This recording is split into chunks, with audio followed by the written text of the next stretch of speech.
lá, mas esse adulto, que ele tem algum problema, vamos supor, de raiva excessiva, ou muito ódio, ou até mesmo tristeza, qualquer tipo de sentimento.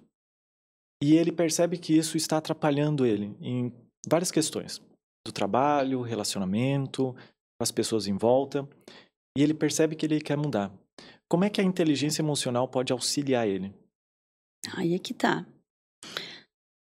Precisamos aprender, então, a identificar, por isso que é tão importante que esse trabalho de desenvolvimento da inteligência emocional, ele seja efetuado por um psicólogo. Sim.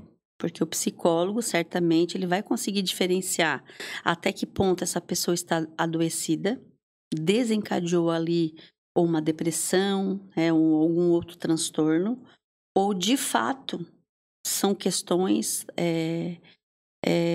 comportamentais, de personalidade, né? Existem várias formas de avaliar esse comportamento. Por isso que desenvolver a inteligência emocional é um processo e não é tão curto assim, né? O psicólogo, ele precisa fazer algumas avaliações para poder compreender, e avaliação não é aplicar teste, né? Avaliação psicológica é uma entrevista. É uma entrevista profunda, é uma avaliação como se fosse uma anamnese, né? Levantar a conceitualização cognitiva é a dita anamnese que se fala na psicoterapia. Então, entender a história de vida dele, como que foi essa história, compreender o sujeito como um todo, né? No processo biopsicossocial. Então, é uma investigação bem, vamos dizer que bem não clínica, né? Mas detalhada, profunda, para que possa devolver esse autoconhecimento e ele compreendê-las, ele ter essa compreensão, mas não a ponto de, vou culpar o meu pai porque falou que o meu cabelo era feio quando eu era criança. Não, é lidar com isso. Como que eu vou lidar, né, com as questões emocionais? E lidar, tu falou muito bem, como lidar, né? Eu, de certa forma, eu já fui uma criança e um adolescente muito raivoso. Muita raiva. Não raiva, assim, mas estressado. Vou colocar a palavra certa. Muito estressado. E depois de um tempo, eu não sei se através dos meus estudos, eu comecei a ser uma pessoa um pouco mais calma. Só que isso me leva a crer que essa questão de ter uma inteligência... Eu não sei nem se isso chega a ser uma inteligência emocional da minha parte. Mas demanda muito tempo. A inteligência emocional demanda muito tempo. E aí eu vejo, será que a inteligência emocional é para todos? Porque vai depender do contexto dessa pessoa também. Se ela teve acesso a estudos, se ela está aberta a entender os seus sentimentos. Então, a inteligência emocional, de fato, ela é para todo mundo? Ou vai ter alguém assim que, pô, eu não consigo entender ou mexer com meus sentimentos? Como é que funciona assim para essa pessoa? A inteligência emocional, ela pode ser para todos. Só que a pessoa tem que querer estar aberta a ouvir aquilo que o profissional, porque nós somos profissionais da saúde mental, somos psicólogos. Embora, né, há algum tempo muito mal compreendidos e ignorados, principalmente na área organizacional, eu sou da área organizacional e estou muito feliz com o status atual da psicologia no mundo corporativo, mas também estou muito preocupada pela questão de, né, daqui a pouco a gente entrar na mesma vibe da década de 60, que é distorcer o papel do psicólogo na promoção da saúde mental no mundo do trabalho, que não é clinicar. Não é arrumar um psicólogo clínico, enfiar dentro da empresa e dizer que lá tem um psicólogo, não é assim que funciona. A promoção da saúde mental ela é um pouco diferente, a psicologia, né, do trabalho. A psicologia organizacional é na gestão estratégica do trabalho, é justamente nessa promoção da saúde, mas linkada à vida laboral dessa pessoa. Então, é importante ser um psicólogo, porque nem tudo, por exemplo, quando se fala em resiliência, você precisa ser resiliente. Vai ter um treinamento sobre resiliência, é importante, mas não é para todos. As pessoas que nascem com uma predisposição genética para desencadear alguns transtornos, o nível dela de resiliência é muito mais baixo. Tanto que o tema resiliência, ele aparece na psicologia a primeira vez, na psicologia positiva, através de estudos do Goleman. Do Martin Seligman, que é o pai da psicologia positiva. Mas por que surge o tema resiliência? Porque naquela época, lá na década de 60, a psicologia cognitiva comportamental, ela veio para trazer o quê? Autonomia e cura para os transtornos do pós-guerra. Os TEPTs, né? Os transtornos de estresse pós-traumático. E o Goleman, o Seligman, o que ele fez? Ele olhava as pessoas, ok, a psicologia cognitiva clinicava com muito afinco nessa época, tratando dessas pessoas que adoeceram, né, na guerra e perderam a capacidade, né, social, laboral, né, perderam ou diminuíram por conta de desencadear esses transtornos. Só que ele começou a olhar para o cara que perdeu uma perna e um braço e estava lá na Harvard ganhando dinheiro, contando como que ele saiu vivo da guerra. E aí, então, o Seligman, ele começa a estudar e descobre que aquele cara lá, ele não tinha predisposição genética para desencadear transtorno. Porém, então, ele era muito mais resiliente. E aí, o Seligman, ele pega emprestado esse conceito, que é da física, a capacidade de passar por situações de estresse, no caso da borracha, e voltar para o mesmo estado ou ainda melhor. Então, a resiliência, cobrar a resiliência de quem não é resiliente é um crime. É algo que não se deve, é algo...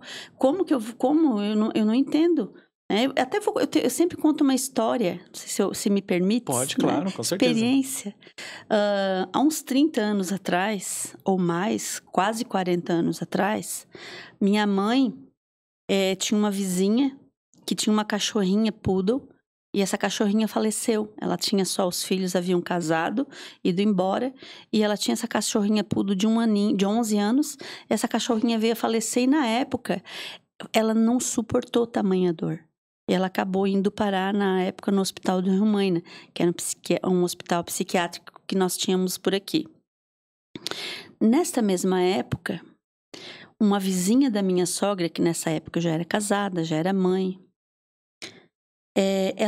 isso há quase 40 anos atrás. Ela perdeu 3 filhos.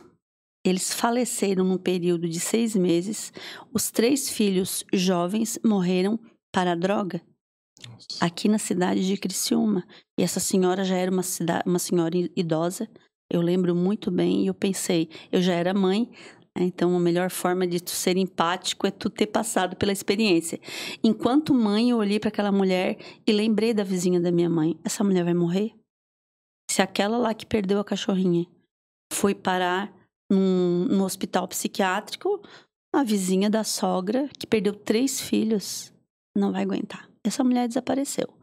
Eu acho que acredito que um ano, mais ou menos, depois, após esse período, ela aparece lá no portão da minha sogra. Ô, dona fulana.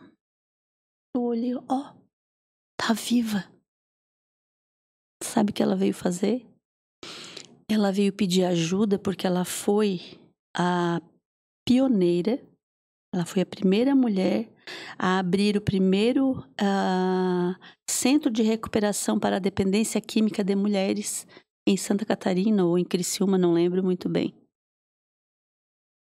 Então, ela, fez da experiência dela algo que pudesse, porque ela não conhecia, não sabia nada de droga, e ela começou a estudar a fundo e viu como que ela poderia ajudar pessoas. E essa outra senhora, então, o que eu entendi? Uma tinha uma predisposição genética, não conseguiu sair do fundo do poço naquele momento, e a outra, como conseguiu ser muito mais resiliente e pegar essa experiência negativa e transformar em resultados extraordinários, porque ela foi, até hoje tem, se você procurar em Criciúma, e perguntar quem foi, você vai chegar nela. Ela foi, e principalmente em Criciúma, não tenho certeza se foi de Santa Catarina, mas acredito que sim, há quase 40 anos atrás, mas aqui em Criciúma de certeza que foi ela. Então, Pessoa resiliente. E aí, como que eu vou falar para essa mãe da cachorrinha? Olha, ó, a dona fulana. Olha como ela é resiliente, olha como ela é forte. Tu tem que ser assim. Em condição financeira, essa da cachorrinha tinha muito mais. A outra dos filhos tinha uma vida muito mais sofrida, né? Se fosse fazer uma analogia, dizer assim, olha só a vida que tu tem. É porque ela tinha uma predisposição genética. E ela foi, né? E a gente sabe que, falando aqui em depressão, a depressão, toda situação, problema, sendo doença, transtorno, enfim, o que seja, eu sempre coloco aqui uma reguinha, né? Você está em estado leve, moderado, grave ou severo. É para tudo. Então, com certeza, né? Essa mãe da cachorrinha poodle, ou desencadeou naquele momento, ou ela já vinha, e ela acabou, né? Não tratando, naquela época nem se falava em depressão como hoje, né? Hoje se fala muito, a gente trata mesmo e é muito bom, né? E aquela resiliente, né? Não tinha, né, essa predisposição. Então, foi esse olhar do Goleman. Então, é preciso, né? Voltando, estou dando uma volta bem grande, Não, tá né? perfeito. Voltando lá, como que eu vou saber se a pessoa quer? Primeiro, ela tem que querer. Né? Segundo, ou querer muito, e praticar. A neuroplasticidade. O que é a neuroplasticidade? É moldar. A neuroplasticidade é um comportamento, né, fazer de forma efetiva até que ele se torne um hábito. Quando ele se torna hábito, aconteceu a neuroplasticidade, mudou a tua estrutura cerebral. Ela mexe com a tua estrutura, a mudança de comportamento e de pensamento. Sim. Essa neurociência é fantástica. Então, ou habituação, então, todo comportamento, ele pode, ou pensamento, visão de mundo, ele pode vir através de habituação, aprendeu a ser assim, sem ter transtorno nenhum, ou ele vem, né, ou ele é resultado de sintomas. E precisa ter instrumento científico para saber avaliar isso, a diferença. Então, por isso que precisa, né, de uma avaliação profunda vamos supor que eu estou numa organização, isso acontece bastante, e a pessoa ela vem encaminhada, né, pelo psicólogo da empresa ou pelo gestor para fazer o processo de mentoria e inteligência emocional e eu consigo detectar que ele desencadeou ali uma depressão, um transtorno de pânico. O que eu faço? Eu encaminho ele imediatamente para um psicólogo clínico ou para um psiquiatra se necessário, mas ele vai receber toda a psicoeducação, todo o suporte, vai compreender como que ele chegou nesse momento. Então, aí é que está a diferença, né, da escuta qualificada clínica dentro de uma organização. Não é para fazer a psicoterapia, é para fazer os encaminhamentos.